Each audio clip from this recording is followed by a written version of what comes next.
जादुई पेंसिल और सच्चाई की ताकत। कभी एक छोटे से गांव में आनंद नाम का एक बच्चा रहता था। वह पढ़ाई में तेज था, लेकिन एक आदत उसकी सबसे बुरी थी, झूठ बोलना। चाहे होमवर्क न करने की बात हो या दोस्तों के खिलौने तोड़ने की गलती, आनंद हमेशा बहाने बना देता था। एक दिन स्कूल के रास्ते में उसे एक बूढ़ा बाबा मिला। बाबा ने कहा, बेटा, ये लो ये जादुई पेंसिल, इससे जो भी लिखोगे वह सच हो जाएगा। लेकिन ध्यान रहे, यह केवल सच्चाई से चलती है। झूठ बोलोगे तो यह हमेशा के लिए बंद हो जाएगी। आनंद को बड़ी उत्सुकता हुई। जैसे ही उसने पेंसिल से लिखा, मेरे पास नया साइकिल हो जाए, अगली ही सुबह उसके दरवाजे पर एक चमचमाती साइकिल खड़ी थी।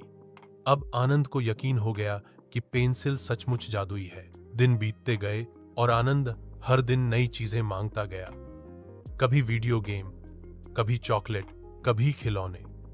उसकी जिंदगी जैसे सपनों जैसी हो गई थी।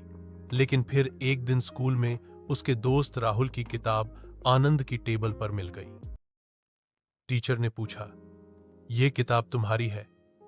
आनंद डर गया कि टीचर डांटेंगे, तो बोला, नहीं, ये राहुल की ही गलती है, वो मेरी डेस्क पर रख गया। उस दिन जैसे ही वह घर पहुंचा और पेंसिल से कुछ लिखना चाहा, पेंसिल ने काम करना बंद कर दिया। न कोई शब्द लिखा, न कोई जादू हुआ। घबराकर वह फिर उस बूढ़े बाबा के पास गया। बाबा मुस्कुराए और बोले, मैंने कहा था ना, पेंसिल सिर्फ सच्चे दिल से चलती है। झूठ बोलते ही उसकी ताकत खत्म हो जाती है। आनंद को अपनी गलती का एहसास हुआ। उसने अगले दिन स्कूल में टीचर और राहुल से माफी मांगी और सच बताया।